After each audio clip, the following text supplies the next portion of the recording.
El programa de l'Espai en Ruta del Centre de Formació Permanent d'Adults va eixir el 30 de maig a un element patrimonial molt singular, les escoles i l'església dels Escolapis de València del segle XVIII, un monument singular i una cúpula que és la segona més gran de l'estat espanyol i també la quinta més destacada d'Europa. Va fer de guia Francisco Alemany, representant dels Escolapis a València. En el temps era molt important. I per què quedava fora, entre altres coses? Perquè existia un ramal del riu que anava per la Bolseria, carrer Baix Bolseria, i anava per ací, que precisament és per ahir, per on tornar el riu en la riuada del 57. Tota la inundació eixa vingué perquè el riu recuperar, no és que fora un ramal molt gran del riu, però sí que separava aquesta zona i arribava fins ací. Tot això se tancà.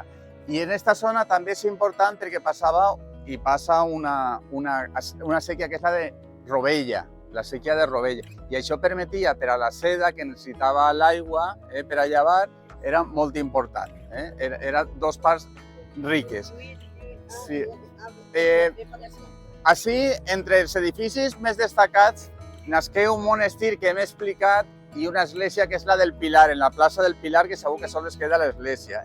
I això era com el límit del barri de Belluters, fins allà arribava. I un altre dels edificis destacats i també que va néixer per la indústria de la seda és este palau que tenim així, el Palau de Parcent. Mireu la planta que tenia el Palau de Parcent, en dos claustres. Este era el Palau de Parcent. La família de Parcent era una família que vingué d'Itàlia precisament pel negoci de la seda, encara que després també es dedicà al comerç del cereal. I anaren augmentant el palau fent-lo molt gran. En el segle XIX era un dels més destacats. Per a que vos feu una idea, així se veu mal, per això ho he assenyalat. Mireu, este és un... Sí, este és un plano aeri. Mireu, el que està assenyalat ahí en dos claustres és el Palau de Parcent. I el que tenim darrere és on anem ara, que són els Escolapis, que estem allà al costat. Este és l'edifici de l'escola, l'Escolapis, que ara parlarem i ara entrarem. Sí, i després veurem, des d'ací és que no s'observa la cúpula, que és el més destacat. Bueno, mireu, el palau este, així el tenim, així se pot veure una altra imatge, també, que us pot donar idea de com és. Bueno, a finals del segle XIX caigué un poc en decadència perquè la família d'ací s'instal·là en Madrid i este palau era grandíssim. Mireu si era important que quan el Palau del Real s'assolà, les principals autoritats també venien ací, perquè tenien uns grans jardins i un gran palau. De fet, Napoleó Bonaparte, quan va ocupar les terres valencianes, va fer nits ací en este palau. Ja vos dic, a finals del XIX caigué en decadència i així començaren a instal·lar-se escoles, centres instructius, associacions, de tal manera que, per exemple, l'associació El Micalet, la Societat Coral El Micalet, que té l'edifici allà, començà històricament ací. Hi ha 3 centres instructius. El cas és que continua fins que en l'any 65 això se va llogar en famílies i hi hagué una persona major que se li caigué la cuina, se assolà, i les autoritats prengueren pau i diuen s'ha acabat, tot fora, tot per l'aire. I en l'any 68 s'inaugurà este pàrquing. Hem perdut una part de la memòria. 68. Els mateixos anys que tinc jo soc del 68. O sigui, que estem... I és una llàstima i l'únic record que ens queda és que este se diu el pàrquing de Parcent. Per tant, quan penseu en la paraula Parcent, no és que l'amo del pàrquing, sinó està referint-se a un gran palau. El palau arribava hasta allà, hasta allà. Ahí tenim, esta casa també és nova. O sigui, mireu tot el perímetre que tenia. Clar, tenia 2 claustres, el que vos he ensenyat tenia 2 claustres. I en este context és on anem ara, que és als Escolapis. Per què naixen els Escolapis en València? Els Escolapis, segur que el pare espiritual o perquè sorgís el moviment és per Sant José de Calassanç. Sant José de Calassanç, que era aragonès, d'una bona família que en un moment determinat es fa religiós i va a Roma, i en Roma hi ha un moment que hi ha una inundació del riu i mor moltíssima gent. I ell s'ha donat compte que atén totes les necessitats, però una necessitat més apremiant era l'educació, i comença a crear escoles per al qui no té res. I aquest és l'origen dels Escolapis. Tenia molta vocació en Aragó a banda d'aquesta escola estan estesos per tots els llocs perquè precisament provenia d'Aragó. I en una d'aquelles, el comte de Carlet, que és una autoritat important de la ciutat de València, coneix els escolapis d'allí i pensa que es pot fer una escola així per a la gent que necessita l'educació. I ell és un dels promotors. Això li ho diu a l'arquebisbe majoral, el del carrer i el de l'Ajuntament, les escoles. I comencen a fer, això estem parlant dels anys 40, 1740, i comencen a fer aquest gran edifici que està en el 42 ja acabat. I naixen les escoles i el que és el convent. Però més tard pensen que n'hi ha que donar una gran església, i naix aquesta església que visitarem ara. Este temps no és un temps casual, és el temps de l'Acadèmia de Belles Arts quan naix, és el temps del neoclassicisme. I este va ser com un laboratori d'experiments on se va posar el neoclassicisme, que és la recuperació de l'art i de l'estil grec i romà. És un dels pocs exemples, aquesta església que tenim, circulars, de basílica circular. Una basílica que conegueu, per exemple, vosaltres, circular és la de Mare de Desemparats, però esta intenta imitar a Roma. I totes les capelles, ara veureu, estan fetes al voltant d'una gran cúpula que és esta. Esta cúpula és tan important que és una de les més importants d'Europa en el seu moment. El fet que els escolapis es potenciaren, també podem dir-ho, perquè en aquest temps sabeu que els jesuïtes van ser expulsats d'Espanya, acusats de traïció. I l'arquebisbe majoral va recolzar-los molt perquè era una manera d'acabar amb la influència dels jesuïtes i donar-los a estos mànega lliure, d'alguna manera, mà lliure. I això ho explica. Aquesta escola, que és un dels monuments més importants del neoclassicisme valencià i també del barroc, està perdut perquè ha estat sempre utilitzant-se i continua utilitzant-se com a escola. Ja sabeu que totes les escoles antigues pràcticament de la ciutat han emigrat fora o han desaparegut. I aquests són els pocs exemples que es queden. Però el fet que, al estar viva, no és un monument que pugues visitar de normal. Així que anem a anar cap allà, explicarem alguns detalls. A veure que sí que hem de mirar. Sí, Este es diu el carrer de la Porta del Coixo. Per això ahir diu Portal del Coixo perquè era la part de la muralla. I el carnisser és perquè així vivien prou carnissers. Ja sé que és fàcil de dir carnissers perquè vivien carnissers. Calle Carniceros. Calle Carniceros perquè quan se va fer això en el centenari de la Falla era l'any 74 i encara estava ben vist. Això, l'església està dedicada a Sant Joaquim. I tenim unes altres imatges al voltant, com és la Mare de Déu que tenim ahir, a Sant Josep, i ahir tenim a Sant Andreu també. Però mireu l'impressionant que s'està passant de l'església. Sant Andreu? Sí. Ahí diu Sant Joaquim. No, Sant Joaquim, este. Sí, este I d'ací. Allà, dalt del tot, ¿vale? I l'altre... I este que està... Sant Josep de Calassanç, un és Sant Josep de Calassanç. I este escut que tenim així és el de l'arquebisbe majoral. ¿Vale? Anem a veure que per ahí jo crec que encara podem anar perquè hem d'anar a l'altra part que és l'escola. Digamos que el dueño de todos los colegios escolapios es el padre provincial y en cada colegio asigna una persona que lo representa pues, con poderes legales, incluso si es necesario. ¿Vale? Entonces aquí le represento yo, desde 1738. ¿Vale?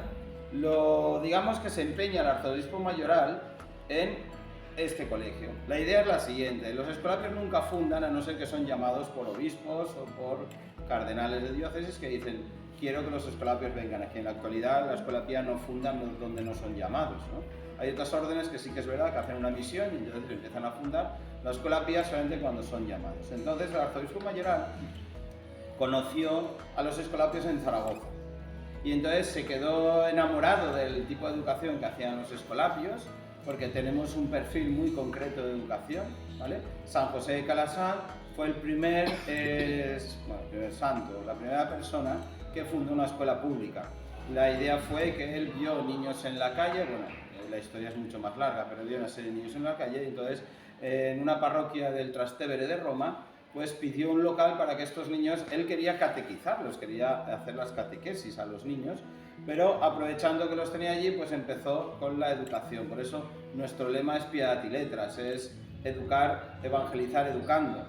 tiene el mismo peso para nosotros tanto la educación formal como la catequesis o digamos la piedad, la evangelización.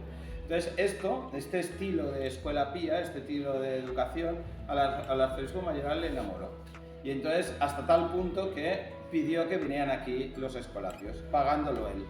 Él junto con el conde de Carlet y parte de dinero que puso también Carlos IV, hicieron este colegio. Por esto este colegio se llama el Real Colegio de las Escuelas Pías.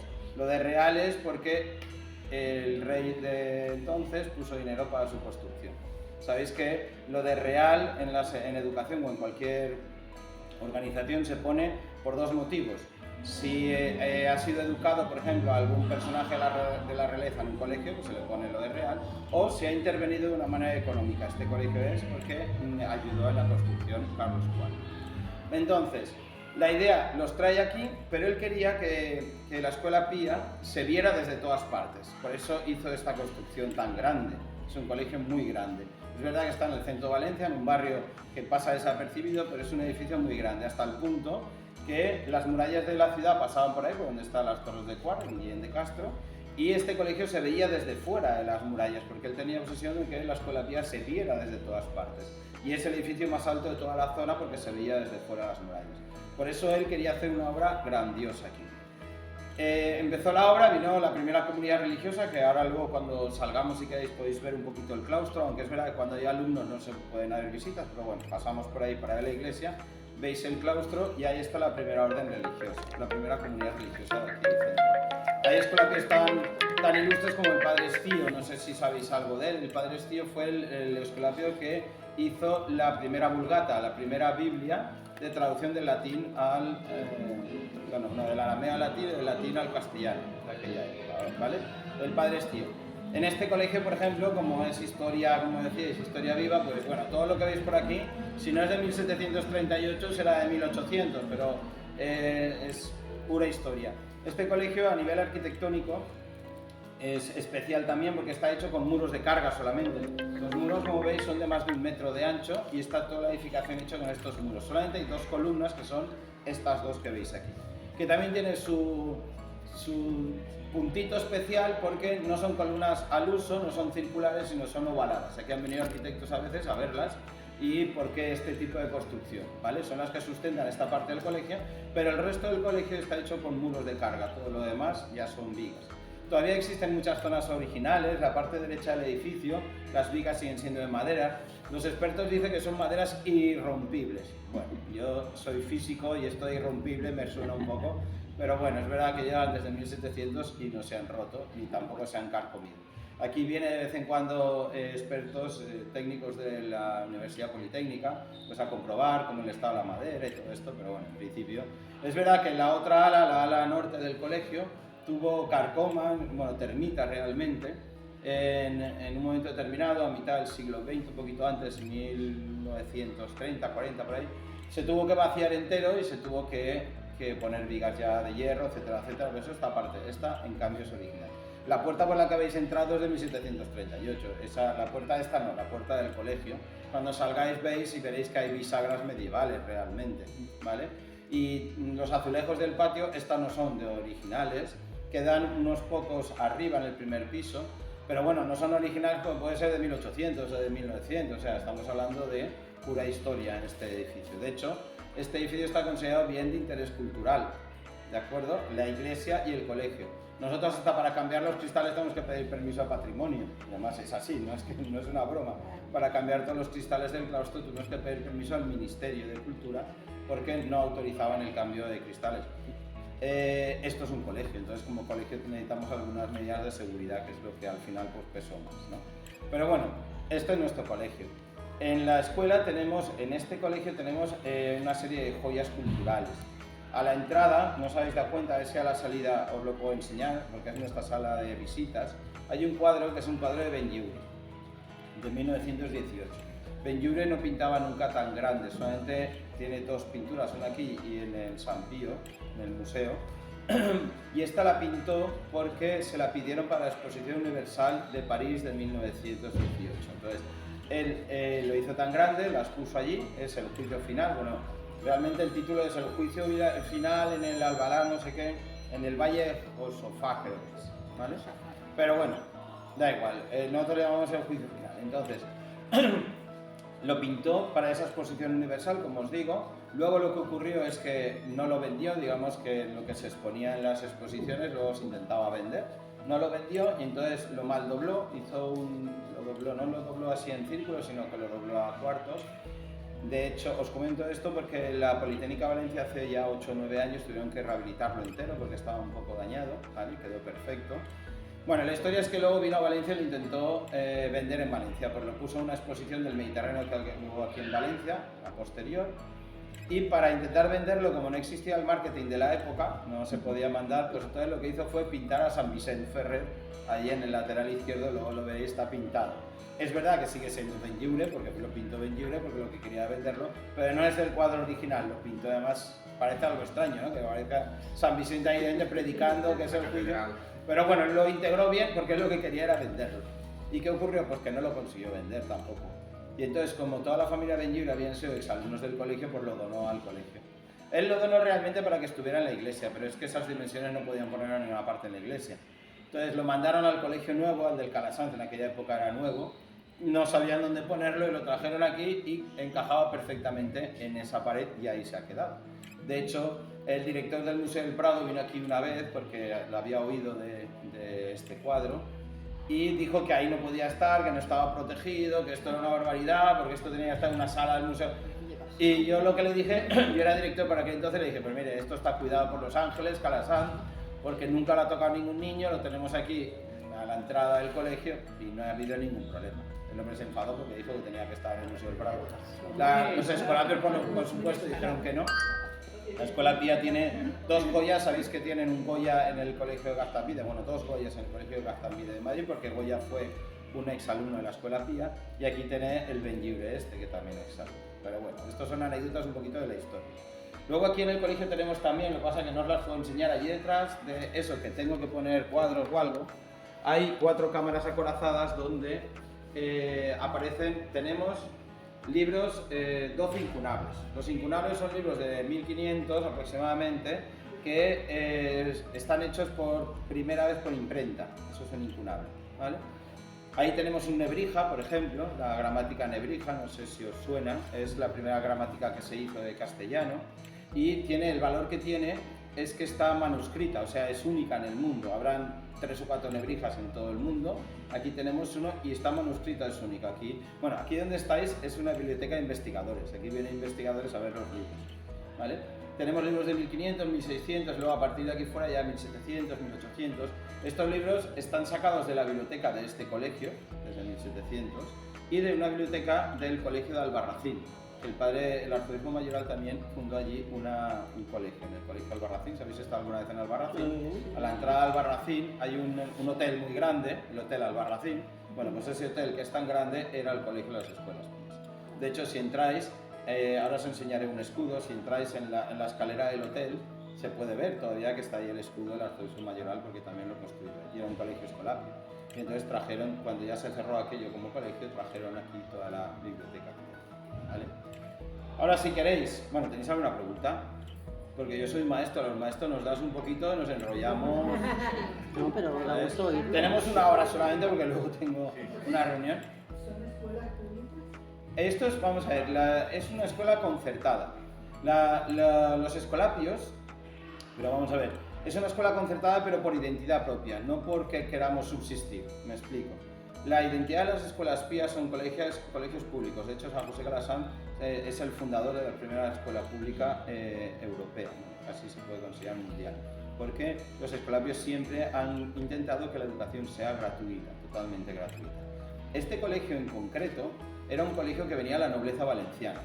Aquí se pagaba un montón de dinero para venir. Aquí ha venido Benlliure, ha venido Blasco Ibáñez, ha venido auténtica nobleza valenciana, los condes, los duques, todos venían aquí porque esto era un colegio internado. Aquí era el colegio andresiano, del colegio andresiano arriba tenía un internado muy potente donde aquí se educaban, aquí había comunidad religiosa. Entonces me preguntarás, ¿y que me estás diciendo de que sea público? Sí, porque en la Plaza Escuelas Pías había un colegio que ya no queda nada porque su construcción era de la misma calidad que esta, donde era una escuela totalmente pública, que era lo que el arzobispo mayoral quería. Ahí venían niños de toda Valencia que no pagaban nada por la educación. Claro, en aquella época no existía el concierto educativo. ¿Quién lo pagaba? Pues los alumnos que venían aquí. O sea, milagros hacía Calasanz, pero eso de conseguir dinero, pues se consigue dinero. Entonces, los alumnos que habían aquí, que tenían su pago y su servicio, pagaban la escuela que hay allí. Entonces, esa sí que era una escuela totalmente gratuita. Es que no tenía. Actualmente, nosotros somos, como os digo, un colegio concertado, pero por identidad propia. Porque nuestra identidad es que sea lo más barato posible, la educación tiene que ser lo más gratuita posible.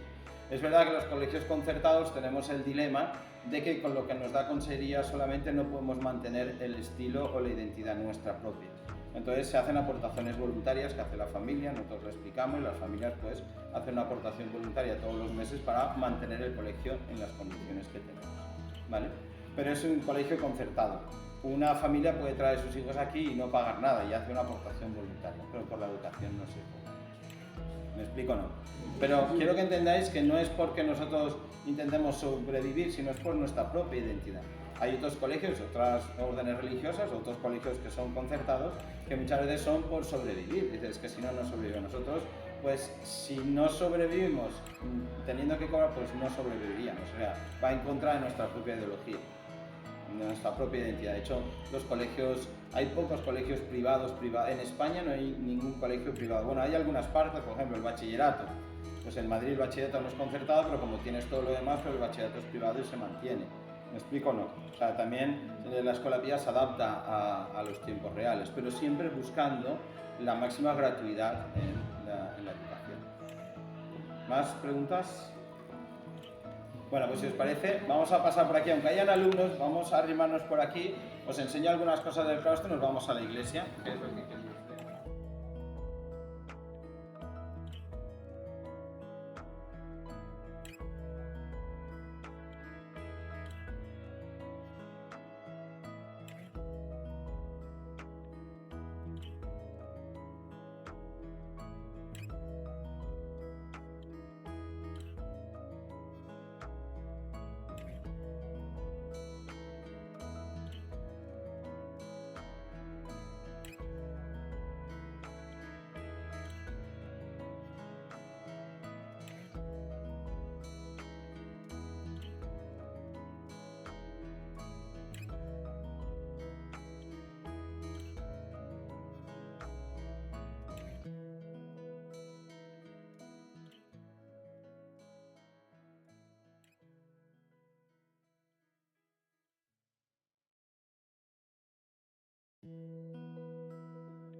La iglesia, el arzobispo mayoral la empezó a construir después del colegio. Se empezó en 1771. Cogió un arquitecto muy importante en aquella época, era Gilabert, ¿vale? Este arquitecto, él le pidió, al arzobispo mayoral le pidió que hiciera una iglesia espectacular, lo más grande que pudiera. Entonces este hombre se fue y cogió los planos del Panteón Romano. No sé si habéis estado en Roma, pero esto está cogido de los planos del Panteón Romano. De hecho, la columnata del primer coro es idéntica. Si habéis estado allí, es calcada. Es verdad que lo de abajo también es muy parecido, pero sobre todo lo de arriba es la parte de abajo para que tengáis una idea, es la parte de abajo del Panteón, ¿vale? Así es la parte de abajo del Panteón Romano.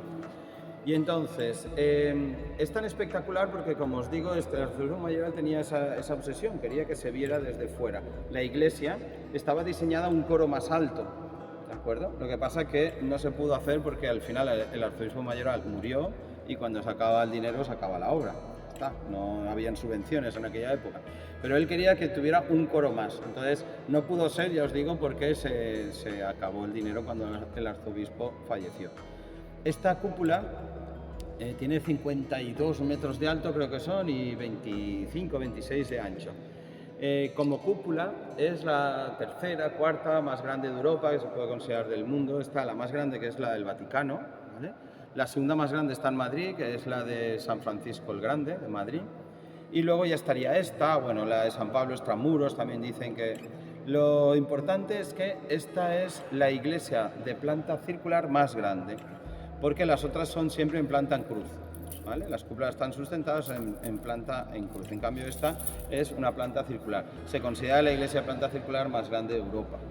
Pasa que está aquí, en el barrio de Belluters, en el centro de Valencia, y pasa desapercibido, a no ser que vengas y entres, pues no te das cuenta que esto está aquí, ¿vale?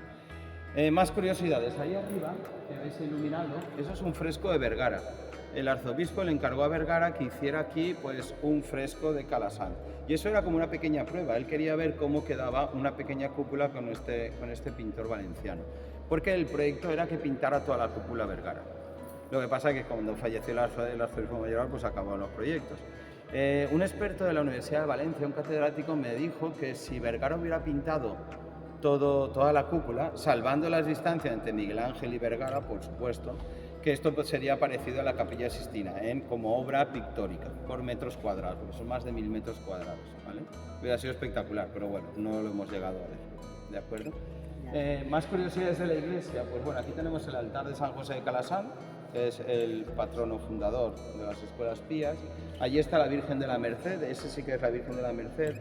Ese altar tiene su historia también porque este colegio, desde su fundación hasta la actualidad, siempre ha sido colegio. Es uno de los pocos colegios, creo que el único colegio en España que ha conseguido mantener siempre lo que es la educación, salvo en 3 años. Esos 3 años este colegio fue checa, fue en la guerra civil, fue una cárcel política. Y entonces, en agradecimiento al trato que tuvieron los presos aquí, ellos mismos, cuando terminó la guerra civil, pues donaron dinero para hacer ese altar. Ese altar está hecho con mármol, un mármol especial, etcétera, etcétera, porque es el altar de la Virgen de la Merced, que sabéis que es la Virgen que, digamos, bendice y ayuda a los presos, ¿de acuerdo? Luego tenemos el altar de San José y allí el altar de Santa Ana, con la Virgen María. Como os digo, la escuela pía tiene una devoción muy grande a la Virgen y entonces en defecto a sus padres también. De hecho, este colegio es el colegio de San Joaquín, en honor al padre de la Virgen María, ¿de acuerdo? Luego tenemos ahí el altar del bautismo. El siguiente altar donde está la cruz es el altar de los mártires escolapios españoles de la Guerra Civil. Ahí están los restos de los mártires, escolapios de la Guerra Civil. Y luego aquí tenemos el último altar, que es el altar de San Pompilio. San Pompilio María Pirrotti es el segundo santo escolapio que tiene la escuela pía. Es muy desconocido, es posterior a Calasanz, pero bueno, ya de 1600, 1700. Y tenemos aquí su altar. Hay otro santo escolapio, el tercero, el padre Míguez, San Míguez, que es el fundador de las Calasancias, ¿de acuerdo? Que es un padre escolapio que fundó las Calasancias, digamos, la sección femenina de los escolapios. Las escolapias están fundadas por Madre Paula, no es directamente la sección femenina de los escolapios, Madre Paula fundó las escolapias, es verdad que con la identidad calasancia y con la espiritualidad calasancia, pero digamos que la sección femenina de la escuela pía son las Calasancias que fundó el padre Míguez. Más curiosidades, hay una cripta que no se puede visitar porque la puerta está bastante estropeada, entonces no podemos usarla, pero aquí abajo hay una cripta donde estuvo enterrado el padre Estío, como os digo, es esta lápida aquí. El padre Estío estuvo enterrado aquí, que es el que escribió la Biblia vulgata, ¿vale? y poco más. No se puede visitar mucho más porque, como veis, están restaurando el primer anillo. Es una pasada. Están restaurando la zona de los apóstoles y unas pinturas que hay ahí, que esperemos que en septiembre, bueno, esperemos no, seguro, porque está firmado que el 30 de septiembre tiene que estar todo desmontado. Entonces, si venís el año que viene, pues estará ya terminado también, pero bueno, ya verás. Bueno, otra curiosidad, no sé si os habéis dado cuenta, los bancos son muy incómodos, pero ¿por qué? Estos bancos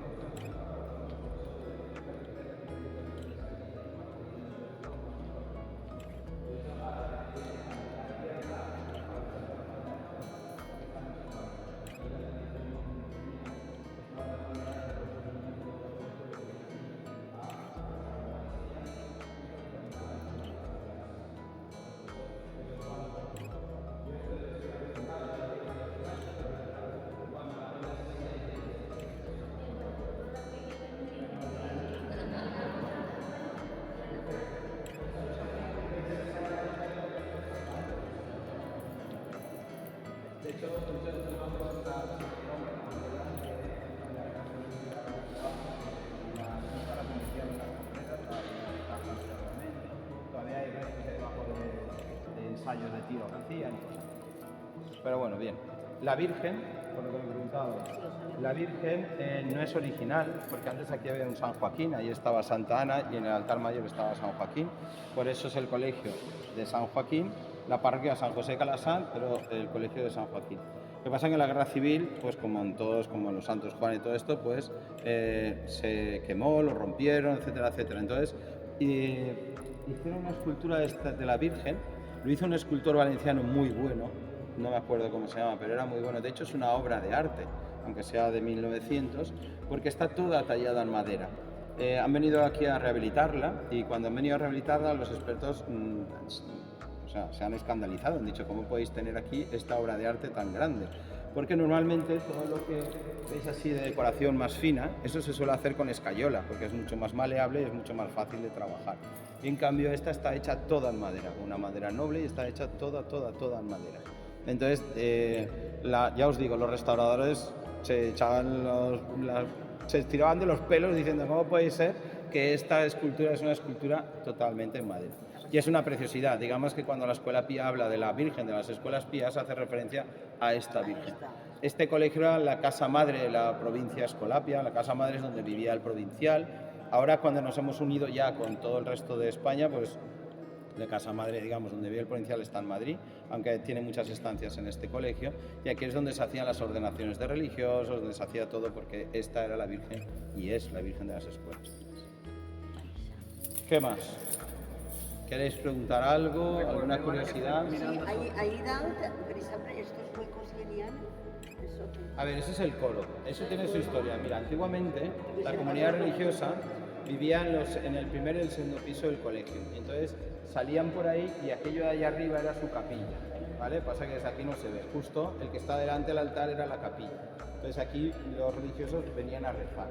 Ahí arriba lo que hay actualmente es un museo que hemos hecho de cosas que el colegio tenía. De hecho, en el museo de ahí arriba es donde está el Nebrija, así que os decía, está la Biblia Vulgata también del Padre Estío. Lo que pasa es que ahora está cerrado por el tema de las obras. Lo tenemos ya 2 o 3 años cerrado por el tema de las obras. Ahí lo que existía era un coro en este primer hueco, que es el único suelo original que queda de 1771, estaba el órgano. Lo que pasa es que el órgano pues se lo destrozaron. Esto aquí es falso, esto simplemente es un falsete que hay en madera, porque para conseguir el equilibrio de la estética, aquí estaba el órgano y entonces aquí pusieron un falsete de madera. Ese falsete pues se mantuvo, pero el órgano se rompió y ya pues el órgano se perdió, no tenemos órgano. ¿Vale? Y esa es la historia de ese anillo, pero simplemente es el primer anillo donde nosotros pensamos que antiguamente también, pues a lo mejor ahí arriba pues los alumnos subían y a lo mejor escuchaban misa desde ahí, porque ahí se tiene acceso directamente al colegio. De hecho, sigue siendo desde su fundación hasta la actualidad la capilla del colegio. Nosotros no tenemos otra capilla, que es un lujo. Con el paso del tiempo te das cuenta que es un lujo que haber celebrado aquí tus celebraciones de Navidad, de Pascua, los niños vienen aquí, ¿no? Tenemos una capilla pequeñita arriba para la oración continua, que es muy propia de la Escuela Pía, y luego tenemos la iglesia, que es nuestra capilla del colegio. Esto cuando se acabe la reforma, se aplicará Está abierto al público esto. A ver, esto es parroquia también. En los años 60, aproximadamente 50, 60, el Obispado de Valencia le pidió a la Escuela Pía si podía abrir esto como parroquia. Porque estaban los Santos Juanes, estaba el Pilar, pero el barrio este se convirtió en un barrio muy conflictivo, entonces miraron a ver si podía haber una parroquia dentro. Entonces se lo pidió a la Escuela Pía. La Escuela Pía no es su vocación, no está dentro de su identidad las parroquias, pero sí que es verdad que está dentro de su identidad los niños pobres. Entonces se abrió como parroquia. Sigue siendo parroquia, el barrio ha mejorado mucho desde esa época hasta la actualidad. Yo era alumno aquí cuando esto era el barrio chino auténtico, donde estaban las drogas y tal. Y la verdad que siempre se ha respetado mucho lo que es el colegio. A los alumnos no había ningún problema. Era más la imagen que veías que problemas reales. Pero es verdad que vivían en un barrio conflictivo y la parroquia pues yo creo que ha hecho mucho bien en este barrio, ¿vale? La parroquia sigue siendo parroquia, hay misa todos los domingos a las 12, entre semana, lunes, martes y miércoles hay misa a las 7:30 de la tarde y a las 8 de la mañana jueves y viernes. O sea, tiene vida parroquial, aquí hay grupos parroquiales también. Podéis venir a la misa el domingo. Este domingo, por ejemplo, os invito. Tenemos misa con los de confirmación que se van a confirmar la semana que viene, es la misa parroquial, normal, ¿vale? Más preguntas. Tiene Cáritas también, una parroquia. De momento, hasta que los escolapios decidan cerrarlo como parroquia, porque no es su vocación, pues sigue siendo parroquia, està abierta. Recordeu com vos deia que això és un poc un laboratori on el neoclassicisme i l'acadèmia, des de secundaris moments, va posar en pràctica el més gran que tenia. I quan l'altre dia estàvem parlant del pare Tosca, que el pare Tosca va ser precursor de moltes coses, va ser també precursor de tot aquest estil arquitectònic, que també després del campanar també entra en aquesta línia. Recordeu l'església de Santo Tomàs, a les Patos, que parlem un poc l'exemple, i clar, això supera tot lo... Sí, esto fue, como bien has dicho, el auge del neoclásico valenciano. Aquí lo dieron todo por el neoclásico. De hecho, hay una mezcla de estilos, con padres Escolapio. Aquí, por ejemplo, vosotros veis todo el tipo de columnas que existen, que no están demasiado recargadas, y aquí son las dos únicas, aquí están las columnas de otro estilo arquitectónico, que son las columnas dóricas, todo esto más de la Grecia antigua, ¿vale? Y lo demás es todo un estilo arquitectónico propio, el neoclásico valenciano. La característica también es el marrón, la façana és un neoclassicisme faller, entre cometes diríem, para entender el lenguaje actual. Está mezclado, por eso se habla del neoclásico valenciano. Sí. Y aquí mezclan un poco. Sí. Hay cosas barrocas, hay cosas mucho más austeras, ya están estos capiteles. Los capiteles, por ejemplo, de las columnas estas que están aquí abajo son así un poquito más barrocas, en cambio te vas a la columnata de abajo son mucho más sencillas, que es igual que el Panteón Romano, o sea, hay una mezcla, porque se habla de eso, del neoclásico valenciano venía a representar esto. I després hi ha una figura també important per a aquesta església que és el Museu de la Seda Joaquín Bosch. Diuen que ell és el que se deu el nom de Joaquín, precisament ell, perquè l'arquebisbe majoral, quan va faltar, o quan ja pràcticament no tenia recursos humans, recursos econòmics, recorreguen a ell. També jo tinc la teoria de que el conde de Carlet també se deia Joaquín y pot estar la Sí, sí, yo creo que fue una unión de todo. Sí. Porque se llamaban Joaquín, es cierto. Sí. No sé quién va a entrar aquí. Esto, mireu això perquè això és un... Sí, no, yo no había visto más una iglesia. El edificio. Cuando tú estás en la bola de fuera, que es una bola donde está el pararrayos, justo donde se une, esa bola el arquitecto nos explicó que estamos a la misma altura que el Miguelete, no que la altura del Miguelete, sino a la gente que está en el Miguelete, ¿vale? El Miguelete es un poquito más alto, sabéis que está el campanario pequeño arriba, pues estamos a la misma altura. De hecho, cuando se veía eso, una litografía de toda Valencia amurallada, se veía como por encima de todo lo demás. Estamos mucho más altos que los Santos Juanes, mucho más altos que la compañía, estamos a la altura del Miguelete. Por eso, por lo que decías, que Valencia se puede distinguir por las cúpulas. Y una de las cúpulas que es la más grande, como veis está firmado en 1918, es José Benlliure. Sabéis que habían más de un hermano Benlliure. El pintor era José. Entonces, él pintó este y cuando vino a Valencia, no lo consiguió vender, cuando vino a Valencia pues ya pintó el San Vicente, ¿vale? Para intentar venderlo aquí en Valencia, como os decía. Curiosidades del cuadro, bueno, es el juicio final, como veis ahí está San José Calasán llevando a los niños, el juicio, luego está Santa Teresa, está San Francisco de Asís, bueno, están todos los santos, San Juan de la Cruz, aquí la zona del infierno, el purgatorio y luego el cielo. Los expertos en pintura siempre me han comentado que existen como 3 puntos de luz fundamentales del cuadro, que es la cruz, por supuesto, la velita de San Vicente y el color del infierno, ¿vale? Digamos que es como el triángulo de la Santísima Trinidad, de la imagen de Dios del cuadro, ¿vale? Amb esta visita tan especial a un element patrimonial de la ciutat de València que tenim en part oblidat a pesar de la importància que té acabar amb el curs.